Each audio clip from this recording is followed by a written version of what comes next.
All right, Fernanda, we got to do our daily debate. We'd love for you to participate. You down for a couple more minutes? Yeah, for sure. All right, here we go. We got to do our daily debate. Brought to you by the MMA Junkie Radio team and Fernanda Prates, who is staying up past midnight just to do the show with us, guys. So much respect. Here we go.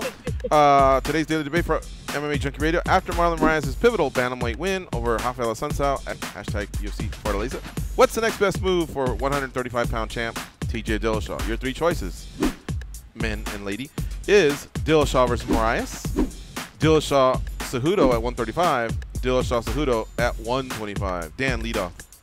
Man, I'm going to say that what I hope it would be, which would be Moraes Dillashaw. The reason is, I know it's weird. Well, your bantamweight champ has been defeated by a flyweight champion, but what matters more to me is the flyweight division than the look and contrast of two current ruling champions and any drama that goes. And I believe the division's future is much more important, and I believe it would be a good omen if we saw a 135 title bout to keep that division in order, and I believe that would be a good omen for 125. So give me Moraes versus Dillashaw.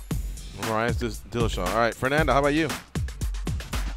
I'm totally with you on there. Like, what haven't the bantamweight suffered in God damn it. This division needs this fight to happen. It needs to be TJ and Maho. And I think that, while I do obviously understand why Dillashaw would want that rematch to happen and why Cejudo would want to go up and have his chance of being a champ. Like, I totally understand their reasons for this, and I do just think that it's fair that they want those things. But at the same time, things have been so locked up, I guess, atop the bantamweight division. It really needs to get going. And I do think that Maho made the statement that he had to make there. I honestly think that if Rafael had won, and that's unfortunate and unfair, they might have bypassed him if it had been just one of those decisions. But the way that Maho won, the way that the people that he beat, and just how adamant he is about this, I think that it's the fight to make. I don't know if it is the fight that's going to be made. Honestly, I have my doubts about that. But I do think that it would be the fair thing to the bantamweight. Yeah, I agree. I think it does a lot for that division and 125 because I think Joseph Benavidez is a clear #1 contender, and he should fight Cejudo. They got history. Plus, they got Figueiredo and Jussier Formiga kind of like as a #1 contender fight to those. So it's like if they want to start that engine again, they can. And then over here, especially with Garbrandt taking another fight, Assunção can shake it off because now he's 11-2. You can't hold that record against them.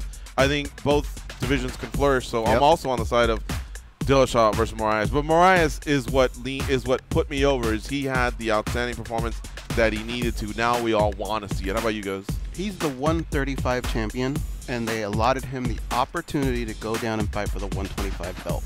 It didn't go his way. He has to move on. It just doesn't happen. Move on. Granted, Cejudo could go up and fight him at 135, and that is a bantamweight matchup.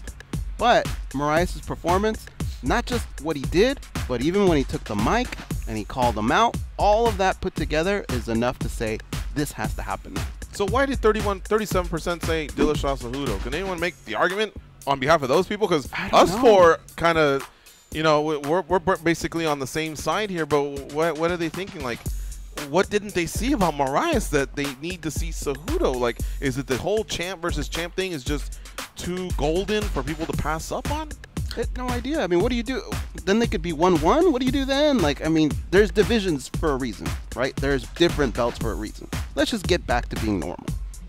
I agree. BJ failed against GSP. He came back down and defended it against Kenny Florian. I think they're just tunnel vision. They want to see that fight come to some type of fruition that they weren't happy about the first time, and they're ignoring two divisions by doing that. All right, 1,583 voted, and I already mentioned 37% said Dillashaw Cejudo at 35, 12% said Dillashaw Cejudo at 25, but 51% came strong and said Dillashaw versus Moraes. So that was the winner there for the daily debate.